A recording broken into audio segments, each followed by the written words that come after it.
Friend જય શ્રી કૃષ્ણ। આજે આપણે ગાજરનો હલવો બનાવીશું।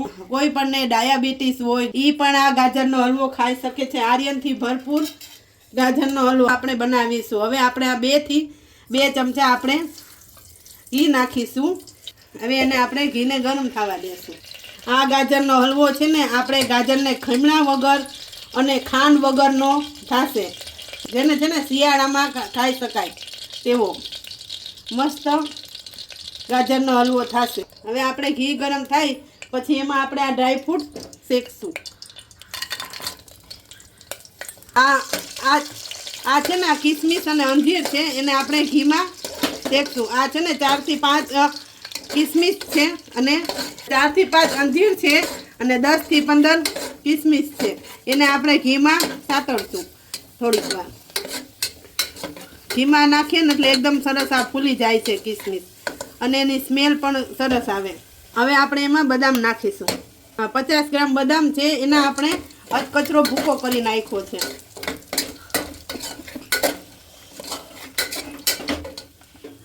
તો આપણે ગેસની ફ્લેમ પર ધીમી રાખવાની છે। પછી આમ ફેરવા કરવાનું એટલે એનું બદામનું તેલ હોય થોડુંક છૂટું પડી જશે। નાખી દેશું ગાજરના અંદાજે 1.5 કિલો ગાજર છે આ છે, એને આપણે આમાં નાખી દેશું। એક વાટકો દૂધ નાખશું। 2 વાટકા દૂધ નાખ્યું છે, પછી થોડીક વાર એને રહેવા દેશું ગેસ ઉપર અને પછી આપણે 1 સીટી કરશું। એમાં આપણા ગાજર બફાઈ ગયા છે। હવે એને આપણે એક બકડિયામાં કાઢી લીધા છે।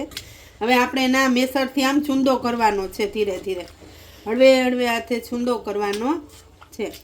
પછી એકદમ સરસ ઉકળી જાય ને પછી આપણે એમાં ગોળ નાખશું। આમાં ખાંડનો જરા પણ ઉપયોગ કર્યો નથી આપણે।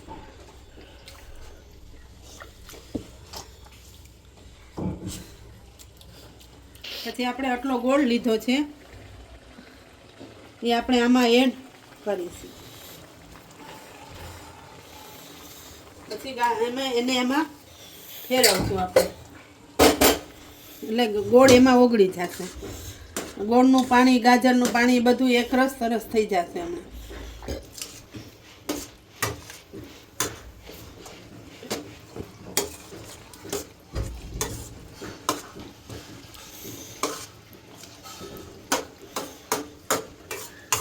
હવે આપણે એને ચડવા દેશું દૂધમાં એકદમ।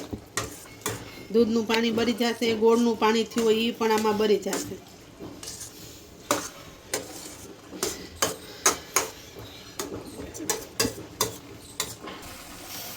હલાવી આપણે એકદમ ઘી પાણી એકદમ સરસ બળી ગયું છે। હવે આપણે એમાં નારિયેળનું ખમણ નાખશું।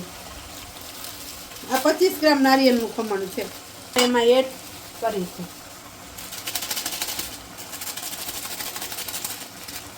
પછી આપણે આ પેંડા લીધા તો એ આપણે એમાં એડ કરીશું। આ સૂટનો ભૂકો છે એ એમાં એડ કરીશું। પછી આપણે એમાં એલચીનો ભૂકો કર્યો તો આ છે 4 થી 5 એલચી છે, એ એમાં એડ કરીશું। પછી આ પેંડા છે, આ 4 થી 5 પેંડા છે, એને આવી રીતે આપણે આમ ભૂકો કરીને આમાં નાખી દેવાના છે।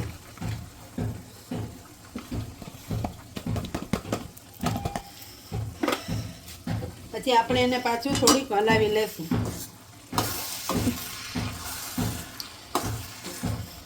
આમાં જરાય આપણે ખાંડનો ઉપયોગ કર્યો નથી। આ ગોળ નાખ્યો તો પછી થઈ જાય ને પછી આ હલવો તૈયાર થઈ જાય પછી એમાં 2 ચમચી ચોખ્ખું ઘી નાખવાનું।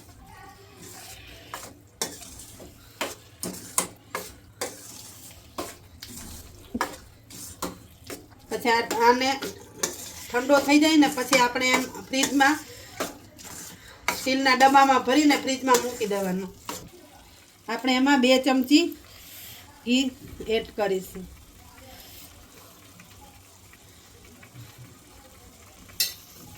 આ ઘરનું બનાવેલું ઘી છે, બહારનું નથી।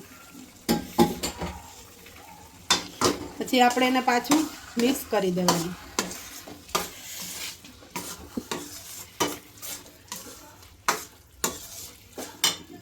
ગેસની ફ્લેમ થોડી ફાસ્ટ રાખવાની. ગાજરનો હલવો ડાયાબિટીસ વાળા હોય બધાય ખાઈ શકશે. આ એને ગળ્યું ભાવતું હોય પણ જે એમ કે આપણે ખાઈ ન શકતા હોય એ પણ આ હલવો ખાઈ શકે છે, કેમ કે આમાં ખાંડનો ઉપયોગ તો આપણે કર્યો નથી એટલે આની સ્મેલ પણ બહુ સરસ આવે છે. હવે આપણો હલવો તૈયાર થઈ ગયો છે. એમાં પાણી દૂધ બધું એકદમ સરસ ઓગળી ગયું છે, એકદમ સાવ બળી ગયું છે. આપણો આ ગાજરનો હલવો તૈયાર થઈ ગયો છે. જો તમને મારી રેસીપી ગમી હોય તો તેને લાઈક કરજો, શેર કરજો અને સબસ્ક્રાઈબ કરજો. બેલ આઇકન દબાવવાનું ભૂલતા નહીં, તેથી તમને આવનારા વિડીયો તમને ઝડપથી મળે.